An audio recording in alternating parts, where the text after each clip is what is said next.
So my name is Adrian Reed, and a very warm welcome to this BA community webinar, where we're going to be talking about moving away from backlog-driven development. Many of you will be aware of Allan Kelly's work. You may well have seen me chat to him on previous webinars. I always enjoy chatting to Allan. And I saw a post of Allan's on social media that went a little bit viral, where Allan, you were talking about nuking the backlog. And I just thought that was really, really interesting. So I'm really pleased. So thank you, Allan, for taking the time out to have a chat today before we get started. So for those of you that are attending live, do feel free, as I say, to chat in the chat and raise questions as we go along in the Q&A. And I'll put as many to them as Allan as I can during the session. But Allan, before we get into the Q&A, it's sort of interesting. You gave this presentation, I think it was at a conference called Berlin Product People, called Honey, I Shrunk the Backlog. And I wasn't there, but I saw like the ripple effect that it caused on social media, with some very strong advocates and perhaps not so strong advocates for it. Can you tell us a bit about what was in that presentation? What was your sort of main argument? So like any good argument, you start by describing the problem, and then you start by describing the solution. So the problem is, and I'm sure many of the people on the call will sympathize with this, backlog just can run away. You know, when your backlog is measured in a few dozen items, that's okay. But once you've got hundreds or thousands, it becomes a runaway. You've got no chance of doing it. They're just bottomless pits. And in particular, I know we've got a lot of BAs on the call here, and a lot of the BAs have a hand in putting things in backlog. You know, and somebody will come along and they'll say, "I've got a great idea. There's a feature I really need. Can you put this in the backlog? Can you take?" And you know, if you say no, that's expensive. First of all, you're going to have to explain to that person why this great idea doesn't really fit with the product you're building, isn't right for your team. And you know, there's every chance the person asking the question won't take no for an answer, and they'll go to your boss. And if your boss backs you up, you'll end up talking to their boss. And before you know it escalates. The cost of saying no can be hideous. It is far cheaper to say, "Brilliant idea. Let me write that down. Let me power up Jira. Let me type it in while you stand there." And you put it into the backlog. You know it's never going to get done, because you know your backlog is full of items that have been there not just months but years, and they can't fight though. They're worthy, they're decent, they're meaningful, they'd improve the product, but with finite resources they are never going to fight their way to the top of the backlog. But it's easier, yes, and put another one in there. So you then have a problem. Your backlog's full of crud, shall we say, and it just gets in the way. So there's things you can do there. You can tag them, you can put them into sprints that are never going to get action, you hide it away. Although you mustn't let the requesters know this, because they're going to, if they hear you put it into sprint 99 and sprint 99 isn't happening till the year 3000, they ain't going to like it. You end up getting extra hurdles for yourself to jump through. And also, you really being dishonest. You know, particularly in the agile community, we like to talk about trust and honesty and all the rest. And if you are nodding and saying yes, yes, and you know it's not going to fight its way through, you're not being honest with people. And you're not building that kind of culture where when something goes in, it comes out the other end before too long. You're not building that. So these are all the problems. And you know, as I've spoken about here before, if you adopt, I'm going to talk about OKRs, but if you want to substitute in your own favorite prioritization, organizational priorities, strategic alignment, whatever, you can substitute that in. But once you start talking about bigger goals, then the potential goes to the bigger goals to become in conflict with the backlog. And it's not just that. Are you being judged by your success with doing those bigger goals, OKRs or whatever you're using? Is your success doing them, or is your success burning down backlog items? Yeah. And so, you know, I don't think you need, when you've got a bigger organizational goal, when you've got an OKR, when you've got a 3-month horizon, when you've got these kind of things, you can actually rely on yourself and your team and your skills. And almost, this is the same to all the BAs out there. You don't need to spend months writing a load of stories to do. You actually know what's going to need doing, and you're doing your job. And at any given point, we can say, what's the next thing we can do? And you can probably pop it off your head. And isn't that a much more agile way of working and a more honest way of working? It's really interesting, Alan, because a lot of things resonated when you were speaking there, and there's some brilliant comments. There's Nils put some true. If you have a backlog that looks like an everything bucket, you are doomed. And I just love that expression of an everything bucket. And Sean says it's the same with risks above a critical concurrency. It becomes unmanageable. And I suppose that's it. I mean, there's sort of a bit of a joke in the BA community about requirements traceability, and that if you don't have things set up right, you can spend. I mean, I once worked. This is a long time ago, before there were quite so many tools available. But there was someone whose pretty much full-time job it was to maintain a requirements traceability matrix, for example. And you kind of think, well, you know, but on a major large program. But so it's interesting what you say there about the cost of saying no, and actually, we've got to keep that product vision in mind, the organizational objective in mind, whether that's through OKRs, so objectives and key results, or through some other mechanism. So actually, to me, Alan, if I'm understanding you correctly, means that we absolutely have to encourage people to take a step back, and rather than saying, well, hang on a minute, let's go and ask everyone what really minuscule things they want and get a complete incoherent, because like otherwise you get an incoherent backlog where it's like, you know, there's lots of things but they don't connect up to anything. You've got to have that connected thing in and a shared understanding of that connected thing. Is that kind of what you're saying? Exactly. You know, you could almost, you know, that old saying, you know, look after the pounds and the pennies will take care of themselves. If you've got that bigger vision, if you've got bigger goals, it will all flow from that. I've, you know, not for the first time in recent weeks, I've sat on product demos, end of sprint demos, and you hear these users giving really useful comments like, I think it's not quite the right shade of yellow, or could we change the phrasing on that? And they're all well-intentioned and they're all meaningful, but in the grand scheme of things, they're not going to go anywhere. But if we understood what the ultimate objective is, where we're going with this, then we'd be easier to say, look, the right shade of yellow isn't important, or yeah, shade of yellow is really important for our branding, or whatever it is. But we just take it all on board.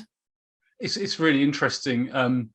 Lynn's put a comment in the chat. Hi, Lynn, good to see you. So Lynn says, surely the focus should be on what has been delivered, i.e. value and use, and not what's in a backlog, which I think is a really in sync with what you're saying there, Alan. As usual, I agree with Lynn, but I think the backlog gets in the way of seeing this.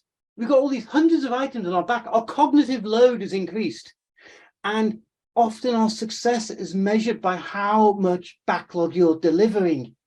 And actually, as Lynn says, we should be talking about, what have you actually delivered for me lately? What value have you generated? What benefit have you created?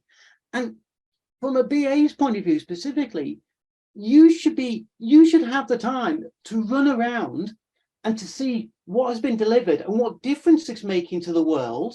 And so you can evaluate whether A, you should have done it in the first place, and B, whether it's opened up new opportunities which you should be chasing after, rather than constantly parlaying requests to stick something in the backlog.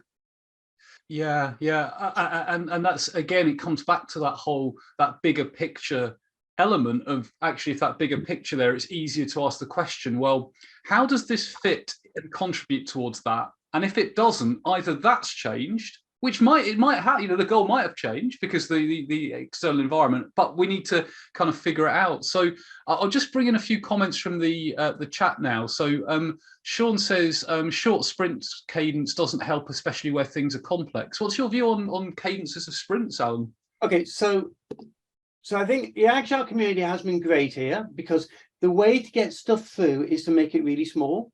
And people may well have heard me preaching that user stories should be small, and I still believe that, but I think we've lost ourselves in the detail. I think the challenge in that environment is I still have nothing in short sprints, and I still think they're good. And even if we're working on a 3-month OKR cycle, I want to see deliveries, if not every sprint, then more often. I think we still need to deliver in bite-sized chunks, but all those bite-sized chunks we need to know we're building a Big Mac in the end. So we might be delivering one fry at a time, but we know we're building towards a Big Mac meal. Where we've got to get to is we've got to learn how to make things into small pieces, but still reach that goal. And at the moment, we've gone from a situation 10, 15 years ago, where we talked about the big goal and we wrote hundreds of pages on it, to a situation where now we're lost in the trivia and we need to readdress the balance. We do need to keep on delivering small things on a regular basis. We're not going for 3-month releases. We're going for regular releases. And you know what? That's difficult, but that's why we get paid the big money. Yeah, yeah.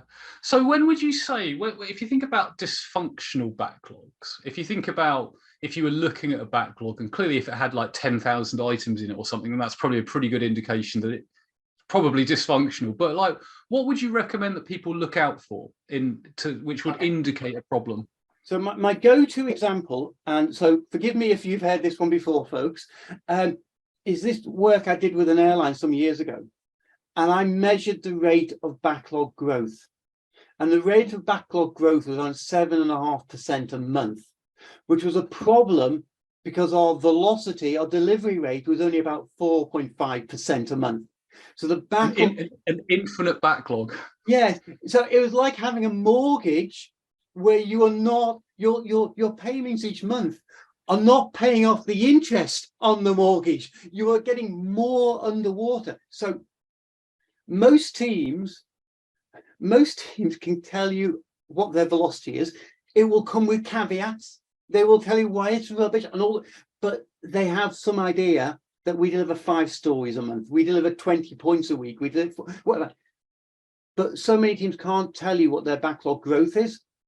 You know, 10, 15 years ago, when we had change review boards and anyone who turned up a day late with a requirement was beaten around the head, wasn't a problem. But today we welcome changing requirements, but we need to keep a handle on how fast that backlog is growing. And we need to do some not burn down charts, but we need to do mortgage calculations on when you expect to pay it off. And that will tell you when you've got a problem. That's really interesting. I like that analogy of the mortgage and essentially it's like exponential growth, right? Because it's like, you know, compound debt interest, and it's almost like there's a you know, it's easy to say no, but what you're doing is you're incurring you know, an administrative debt, because now you can no longer see the wood for the trees. Yes. And the other thing is that undercuts your agility, because when you do need to change direction, people are like, well, what about all the stuff in the backlog? What about all this debt we're carrying? We can't change direction. We got to pay off the debt. Yeah, interesting. And there's emotional attachment to something if it's been in the backlog. And it's funny, as you were saying about it's easy, and you know, I've been guilty of this, right? We've probably all been guilty of it. Sometimes it's easier to just say yes, and yet, you know, having there's this I think it's in The Simpsons where what's the policeman called? I forget his name. He's like, oh yeah, I'll just type this up on my imaginary typewriter, and it's like, I'll just type this story up on my imaginary typewriter and put it in Jira, and then nothing will happen. And so yeah, it's interesting. So I'll just cover a few more comments in the chat, and so we've got Kent that says it's helpful to think of requests, suggestions, requirements, etc., as you get from stakeholders as feedback, not explicitly backlog items. You take all of that input to influence, but not directly drive backlog items. And that really resonates with me, because I think, you know, there needs to be a move away from someone says something so it becomes a card in the backlog or a product backlog item or whatever, to hang on a minute, what is that? What shape is it? Is it just someone having a oh, I think that might be nice? Or is it something that actually has a place, has a legitimate place in there? Simon adds, that we had a backlog of 300 items and had to push the product owners to make a decision to limit this to something manageable and prioritize. We had to be quite tough to limit backlog size. So that's really interesting. Simon, if we'd put more in the chat about how you did that, if you're able, without breaking any confidentiality. It's interesting. As I talk about this subject, I would say the majority of people is, oh my God, how can you possibly do that? But actually, every time I talk about this publicly, there are people who come out of the woodwork and they say, yes, like Simon said, we've limited the backlog, one in, one out, or we've thrown our backlog away. And there are cases out there of people doing this. As yet, there's nobody who's standing up and writing a big info Q piece about it or something, but it does happen. Yet, Alan, yet. Yeah. Yes. So I mean that leads to a neat next question, which is, what's the advantage of when and why and how do we move beyond backlogs, right? So when should a team consider nuking the backlog? Is it just for in inverted commas high performing, whatever that means, agile teams? And are there any contexts where it wouldn't work? How do you actually move beyond it? So I recall when we did this a few years ago, it was like me and the product owner decided we were going to put the OKRs in the driving seat and we were going to sideline the backlog. And so every quarter we would set the OKRs with the team in respect to whoever else was asking, but the OKRs would be set, strategically. We would think about the actual needs and where we were needed to move the product in the next few months. And the backlog was pushed to the back seat. So we decided the OKRs, and that was what we pursued. And we go into our planning meetings. And if there was an item in the backlog which would help us contribute towards the OKRs, then by all means, if it's the right thing to do, we would do it. But if there was something the OKRs were suggesting we do, if there was something we needed to do for an OKR and it was in the backlog, that didn't stop us. We just wrote the damn thing out and we scheduled it and we did it.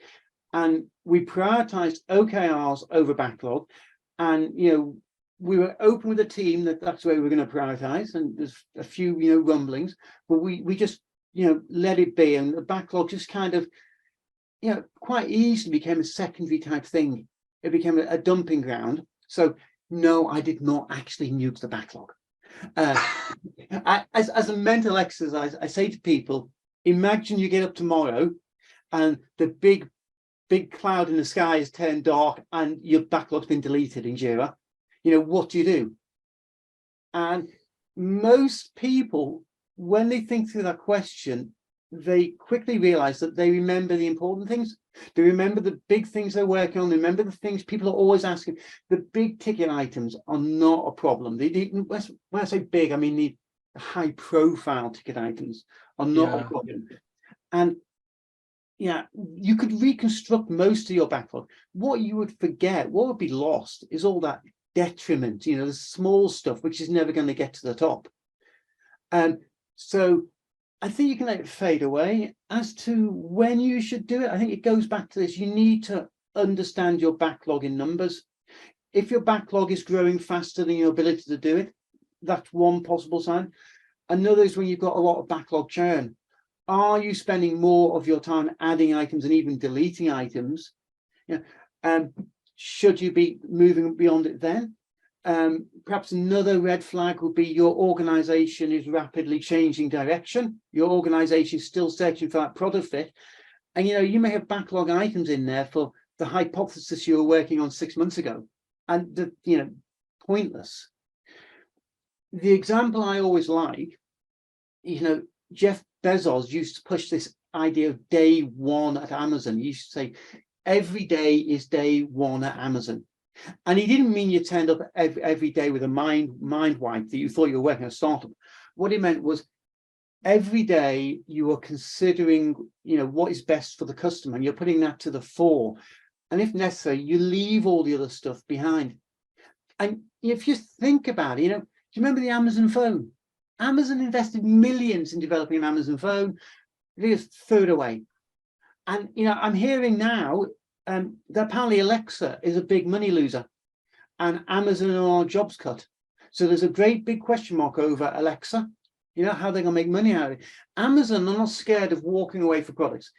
If they see a field, yes, they will invest in it. They will create products. Very good at minimal viable products, if you think about it. They will put more products out into the market. They will see how the market responds. If the market doesn't like it, they'll write it off and they'll move on. And I think that's the kind of mentality you want. Put that together. If you wrote off your backlog and you said today's day one, and everything in your backlog was really super important, you should never got rid of it, I bet you it would come back before too long. So just, you know, day one mentality.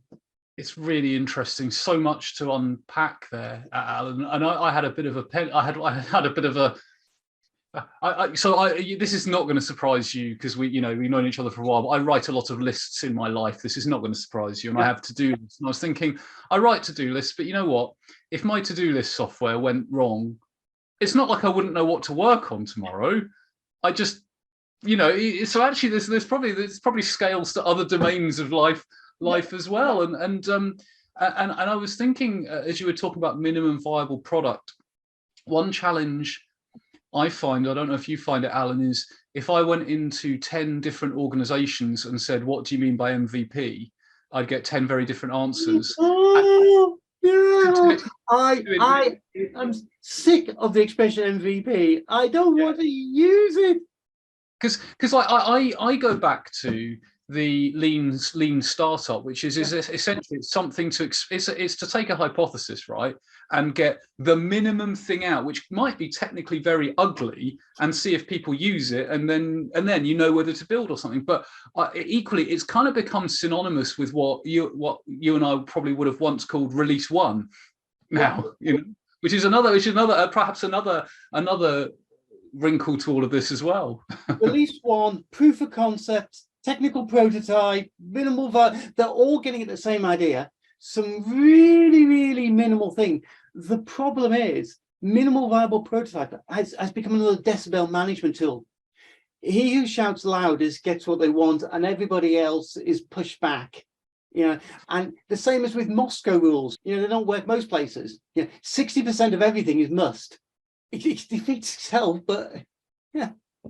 Yeah, that's interesting. So I'll just get another few things from the chat, Alan, and then I know you've got something. So one thing I didn't mention. So if anyone's dropped out before now, they've missed out because Alan's about to run a bit of a competition that you might be able to win something. So I'll let Alan queue himself up for that while I'm just read out a few more comments. So Michelle says, I also don't think we help ourselves by saying that we welcome changing requirements with Agile. Yes, the requirements can change, but the goals should stay the same. So you've got that link up to the goals. Simon says, completely agree with the values-based approach. Lynn says, I regularly go through backlogs, and if something's been there for 6 months but not been done, I ask them to delete. People don't like to do this. I love that, and I wish everyone could do it. My experience is most people who bear the title product owner or BA or even product manager do not have the authority to do that, and they are scared of the risk if they delete an item. Yeah. Well, do you remember? I can't remember when it was. We were having a discussion. We were just riffing, and I said, well, maybe what there needs to be is this needs to be done by X date, or it isn't valuable date on user. Like if it's not done by this, it's not that. Like you almost need a delete on date, do or die date. Yes. But anyway, I digress. So and Sarah says Sarah loves the Big Mac analogy. So anyway, Alan, you have something to give away. Yeah. So I should really switch off my virtual background. Let's see. You mean you're not really on the beach, Alan? I'm disappointed. Even in wonderful Cornwall, I do not live in Cornwall. I live in London. The conference is my thing. Even in wonderful London, it's not like that. So there you can see my office, really, my whiteboard. So my book from last year, Succeeding with Locales, I'm going to give away a signed copy, and I will post it anywhere in the world, given your audience. So if you'd like to win a copy, we're just going to do a simple draw, no questions. So there's a URL I will post in the chat now. So thinking about moving beyond backlogs, Alan, I can sense a collective nodding of agreement amongst people in the audience here, because let's face it, the folks who are here because of the title. They're here because they're the self-selecting people who really want to be at the leading edge of what we do.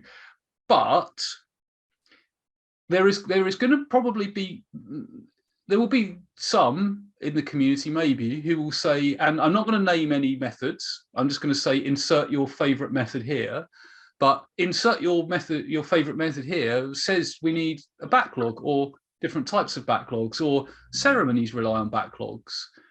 What's your view on that? And any sort of practical tips on, I know you've covered elements of that, but any practical tips on that?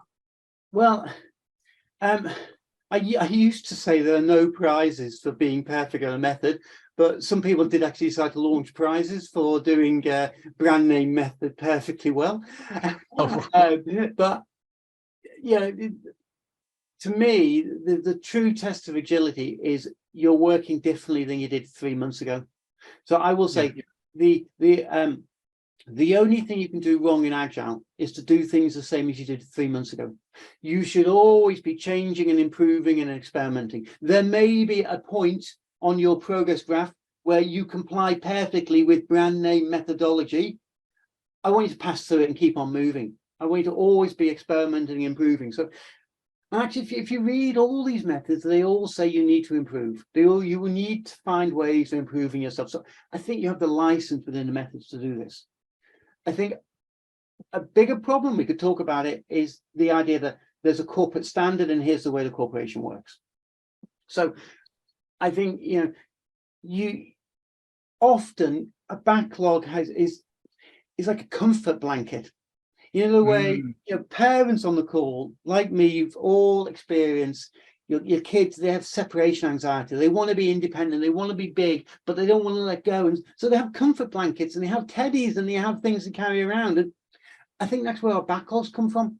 A backlog, a collection of user stories, is our old friend, the requirements document. But instead of it being on A4 paper and printed out, we moved to index cards, and now we moved into Jira and all of that.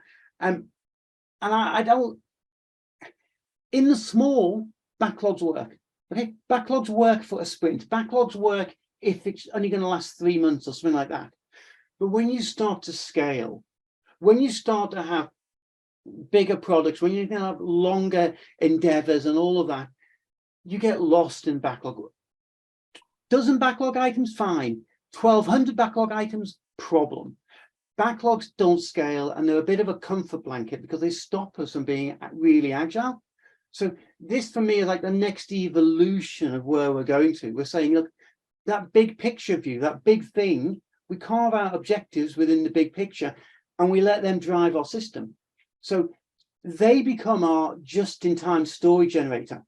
And every time we want to know what to do, we go back to our just-in-time story generator, we crank the handle and we generate another piece of work. And that's how we're judged by success. So our methods don't need to change that much. It's only a little bit of a tweak around them.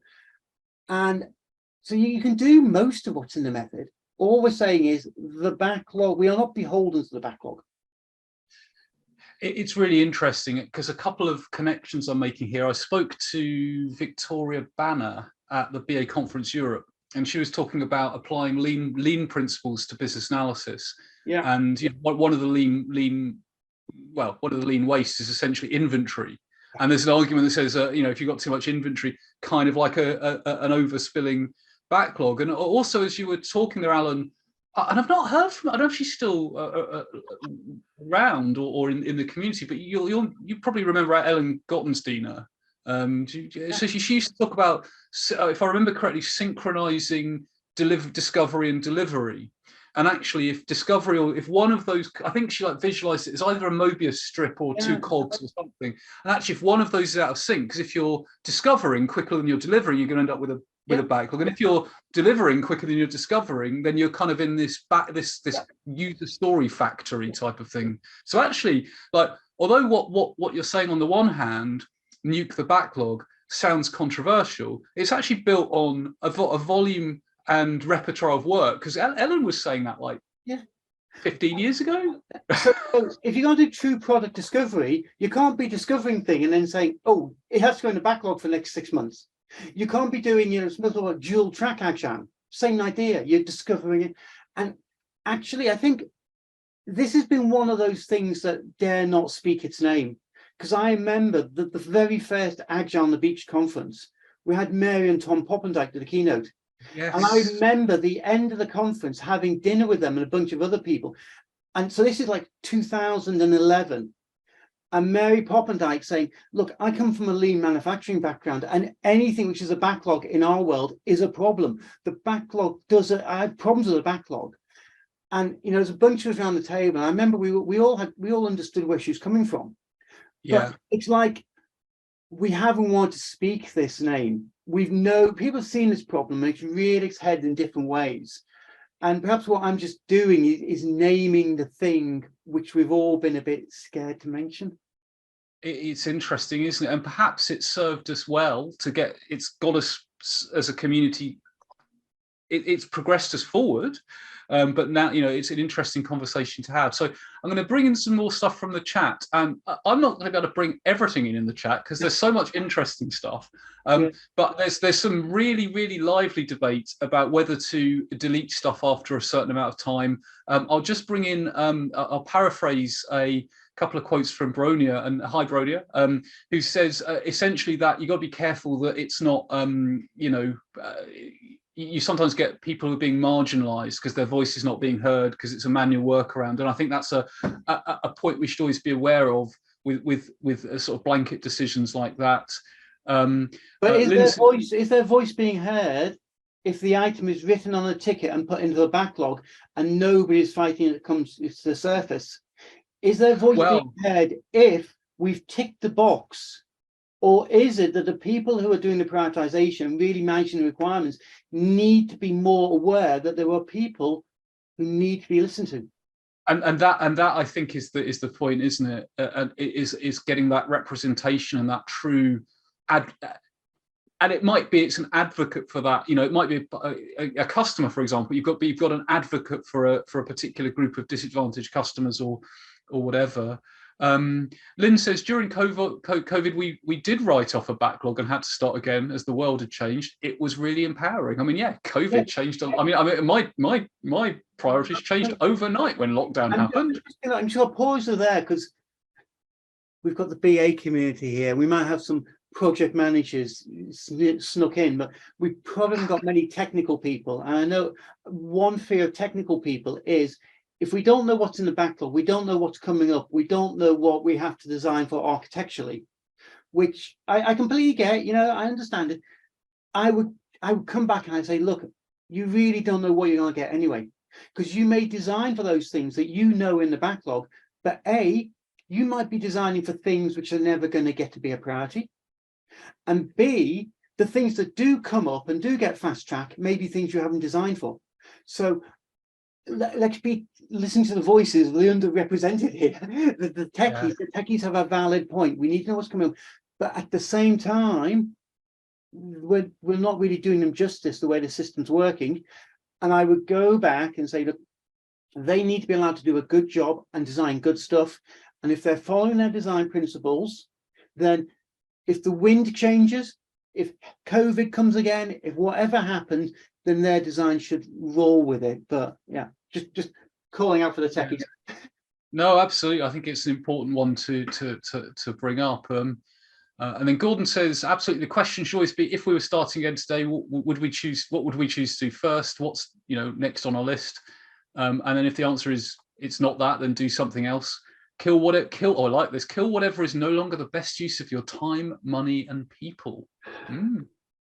Yeah. Same idea, but it's hard to do. We've got to admire Lynn for regularly going through the backlog and doing it. How many people have the authority to do that, the motivation, and the time to do that? So that leads to another interesting thread, actually, Alan, which is how to sell it. How to get there's that old thing of, authority is taken, not given, etc., etc. However, in my experience, you've often got to influence without authority. You got to do it's a bit of selling, right? So imagine you're in a client, you want to radically change the backlog. How do you sell it? How do you get them to make that change, or influence them so that they want to make that change?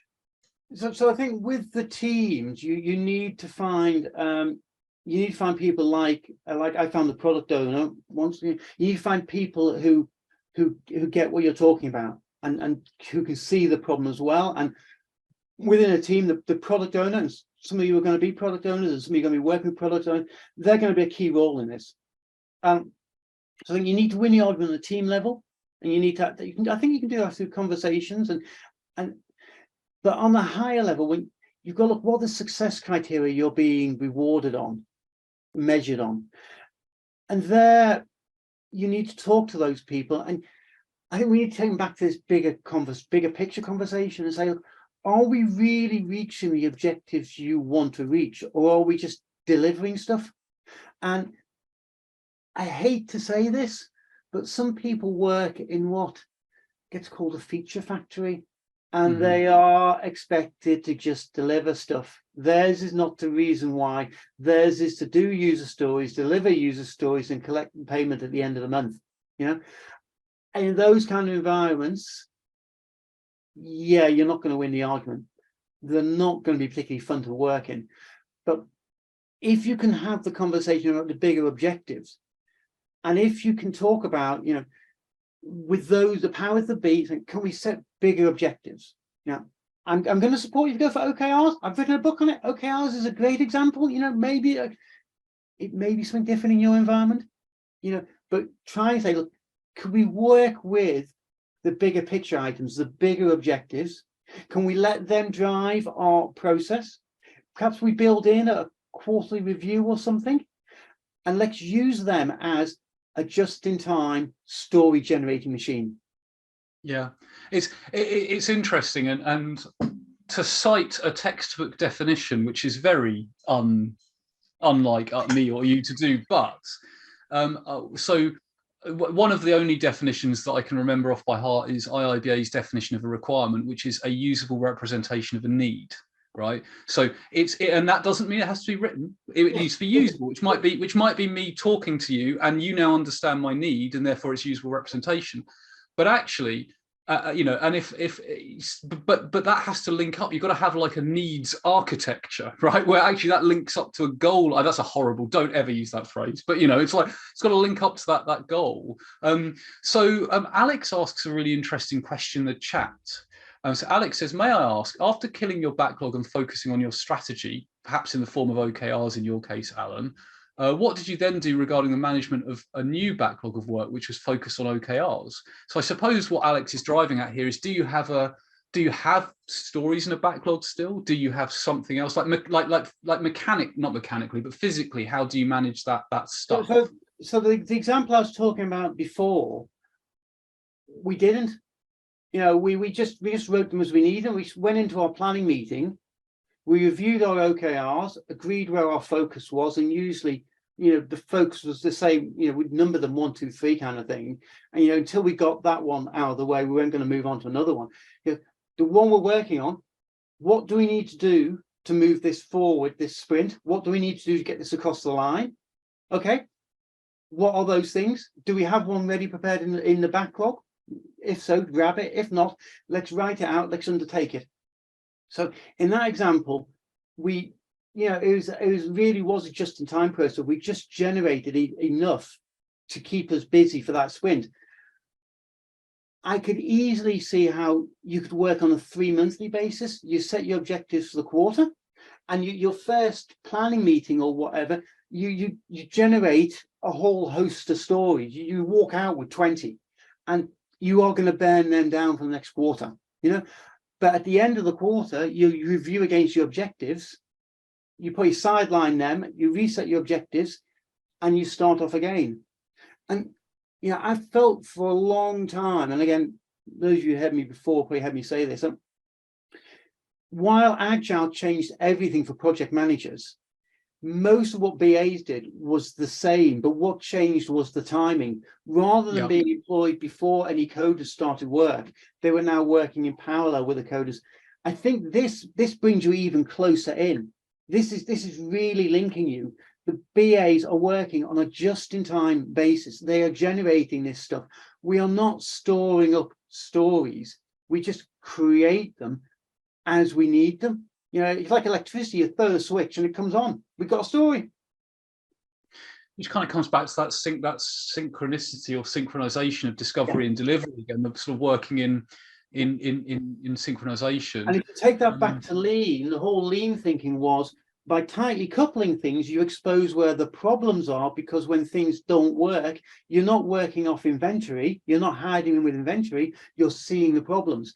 And, you know, we use the word strategy a few times, and often that's the problem. I find when you get a team that is delivering on a regular basis, and you try and then say, well, are they delivering the right thing? You find either the strategy is completely absent, the company don't understand the strategy, or it's explained so badly nobody really gets it. Yeah. That's interesting. Just a slight aside there, Alan, when you were mentioning inventory again, it was reminding me of when, like, you know, and this again was a good while ago, but I was looking at some process improvement on a sort of a team that had some workflow software, right? But workflow at its essence, there's it's backlogs, right? There's queues of work that come in, and one of the conclusions I came to during that is, if you have electronic workflow, you don't, like, if you imagine the old days, if someone had a stack this high of case files on their desk, someone would go over to them and say, you got a problem? Like, have you got too much, your caseload too high? Whereas with electronic workflow, with electronic workflow, it's sort of hidden, isn't it? They could have 100, 1,000, however many cases or tickets or whatever assigned to them. And okay, yeah, it's on a dashboard somewhere, but it's not as visible. Like, you know, I don't know if you've worked in like manufacturing or logistic environments, but you can see you can see the inventory because it's there. You can't see it in our digital. This is actually done. This is the last thing I coded. That's all the cards from the last thing I coded a few years ago. Was it punch cards, Alan? No, I'm only joking. Nearly. That's another story. But when I used to work as a product manager, product owner at companies, I used to, it's back in the days when it was still physical, and I would have the backlog on my desk. And you're exactly right. You could physically look at it and say, that is too much. The problem is now we do it all electronically. And as much as I wish we did it physically, I understand, you lose track of it. You can't understand it. You've got the ability to have a bottomless pit quite cheaply, and you can hide things in there. You lose track of it. You don't understand it. Yeah. Right. So we got like about 50 new messages. So I'm going to pick messages at random now. So apologies if we don't get to your comment in the chat. So Michelle says, regarding MVP, we also have to think about potentially reputational risk of established organizations. And I think that's very, very true. If you think about, a bank or whatever, there'd have to be security concerns and so on. Gordon says MVP is an experiment, so maybe it's MVE, which I think is a really interesting perspective on that. We then have and Lynn saying perhaps the backlog isn't the problem, it's the behavior of individuals and the lack of application of agile values and principles. That's an interesting take as well, because of course if you were being truly agile, you probably wouldn't get to that state. And that's an interesting point actually, because is there an argument that says, Alan, if it's got to a point where there is a huge backlog, that actually there's an underlying systemic problem with the team or the vendor? It might be the vendor can't, is it, it's because sometimes you get vendors, you say, well, we've got to have hundreds of stories, or is it underlying some systemic problems, do you think? I think it's quite possible. I think it's what you got to look at, and whether that is systemic, that you have got a team that can't deliver, a vendor who is asking for more stories than is realistic, or whether it's an organization that thinks every day is Christmas and they keep putting these things on their Christmas lists. I just noticed Alex's comment there, Alex Shaw, that's an interesting one about CapEx and planning. Have you got that one there, Adrian? I can't see it, but read it out, Alan. Alex, how would you appease leadership team who want to plan a roadmap for next year for forecasting CapEx and planning, etc.? Okay, so simple. You decide what you want CapEx to be, what you want the plan to be. But again, we go strategic. rather than saying, here are 50 things we need to do, and these ones are CapEx, and these ones are OpEx, and this is how it all adds up, and this is how long it'll take. Flip it around. What do you want your CapEx spending to be next year? You want 75% CapEx, 25% OpEx? Okay, that's what it will be. And when we power up our just-in-time story generating machine, we will make sure that 75% of what comes out of it is CapEx and 25% is OpEx. Now, now we live in the days of DevOps and everyone running a live system. That's much more difficult to constrain. But well, that's still, the basic principle is still there. Rather than us starting from, we have analyzed everything we must possibly do, we've perhaps estimated it, scheduled, and all the rest of it, and sketched our plans for next year. We need to make it much more strategic driven. This is what we can want to do. And I can imagine, although I've not had a chance to really do them in anger yet, kind of objective roadmaps that next quarter our objective will be the French market, and the quarter after that our objective will be the South African market. Yeah. So I think that's subject to change. I have a lot of time for the lean startup, a lean roadmap model. Lean roadmap is, what are you doing now? What do you plan to do next? Everything else. But I think Alex's question, we need to drive it more from a, how do you want the plan to be, than we stuck our finger in the air. It's interesting, isn't it? And actually that whole idea of that sort of opportunity roadmap, there's a comment from Jason in there saying another idea I've heard is using an opportunity backlog. And he gives the source of, and I'm maybe pronouncing this person's name wrong, Jana Basto. I don't know Jana. Oh, yeah, I know Jana, yeah. Who in turn credits Marty Kagan for coining the term. So there we go. But the opportunity backlog contains all the feedback suggestions as guided by the OKR. So that's another interesting angle to. Yeah. I had to go a few years ago trying to persuade people that I use the term opportunity backlog, because I think I don't know if I picked up from Marty or invented it. I talked about the opportunity backlog and the validated backlog, the stuff you were definitely going to do, and the idea you could throttle them and limit them. I never really got any traction with it, but again, it's the same idea: limit the stuff down. But both of them, yeah, let's take a more strategic view of this. What are we trying to do? How do we want things to come out, rather than we're just doing stuff? Definitely. So I mean, we're sort of getting to the end of the conversation. I mean, I know you need to draw your book in a second, Alan, but yeah. I mean, if you think about like summarizing what we've talked about here, or your biggest takeaways, you've talked about making it more strategic, taking that step back, making about OKRs or the tool or method of people's choice. You've talked about the sort of behavioral aspects, and actually, you know, it's people and making sure there's that coherence. And we've talked about like MVPs and experiments, so a whole bunch of practical, tips. We haven't just said delete it all, right? I know that was part of it, but it wasn't just like delete it. There's some real. I want to delete it, but yeah. But so on top of those practical tips you've already given, or if you were to summarize and crystallize it in, you know, a few points, what do you want people to go away from the session thinking? Build yourself a just-in-time story generating machine. Strategic priorities, problems, needs, all those things go into it, and your day-to-day stuff, and you crank the handle and you work out when you need it, as close as you can to doing stuff, what you need to do.